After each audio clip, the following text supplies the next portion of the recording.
Então vamos seguindo aqui. Para que eu possa passar esses dados lá para o meu PHP, eu preciso identificar, né, qual o campo do nome, qual o campo do e-mail e qual o campo da mensagem. Para poder fazer isso, eu entro aqui com uma propriedade que se chama name. Então aqui eu coloco, por exemplo, cada um dos campos, né? Aqui pode ser qualquer nome, ok? Eu estou colocando, obviamente, o que corresponde àquele input. Então esse é o name de nome, esse é o name e-mail. Nunca renomeei propriedades com acento e nenhum caractere especial, nem espaço, nada disso. É a mesma coisa que eu expliquei para vocês das variáveis. E esse último vai ser mensagem. Pronto. Então eu dei nome a cada um desses inputs, né? Na verdade são dois inputs e um text area. Funciona da mesma forma. Se eu volto aqui e atualizo, então vou voltar na página que estava anteriormente, vou atualizar e vou mandar enviar de novo, ó. Aí já mudou uma coisa. Por quê? Eu consigo ver que ele passa via URL, tá? Aqui no caso é o método get quem faz isso. Ele me mostra, ó, nome recebe Hugo, e-mail recebe essa informação e mensagem recebe teste. O que é nome, e-mail e mensagem? São os valores que eu coloquei aqui, ó, no name. Tá? É o nome daquele componente. Por exemplo, se aqui eu coloco MSG, não tem nada a ver com o que está escrito lá. Ó.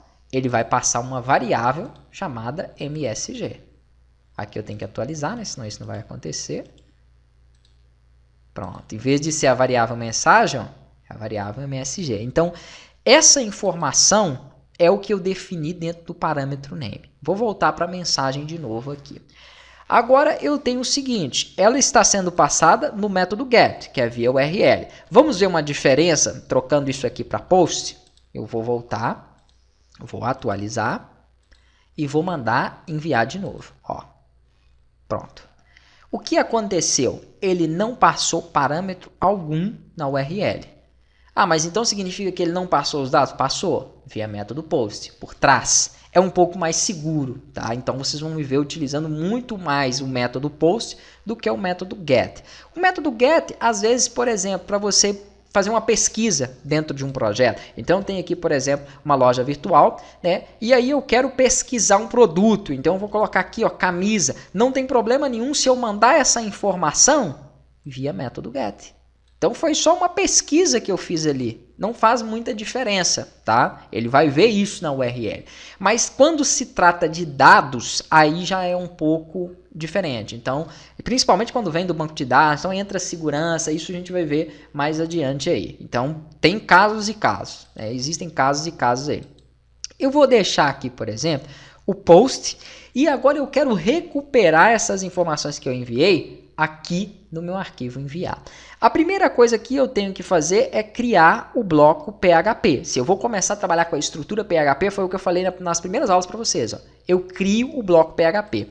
Como que eu fiz isso aqui de forma rápida? Só digitei PHP e pressionei Tab. Né? O Sublime Text me dá essa possibilidade, então facilita as coisas para mim. O que eu vou começar a fazer agora é o que eu expliquei para vocês de início. Criar variáveis para poder receber aqueles valores. Então vamos lá, eu vou criar a variável nome.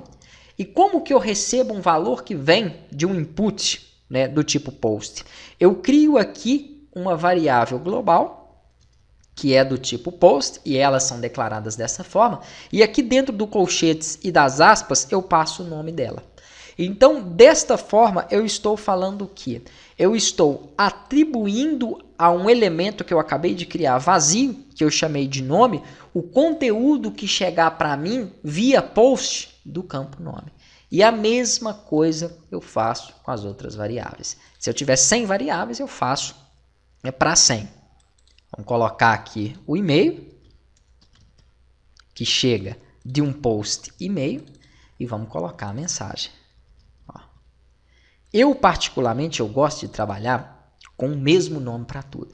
Então, se quando eu criei esse campo, eu falei que o name dele é nome, eu vou continuar fazendo isso na variável, tá?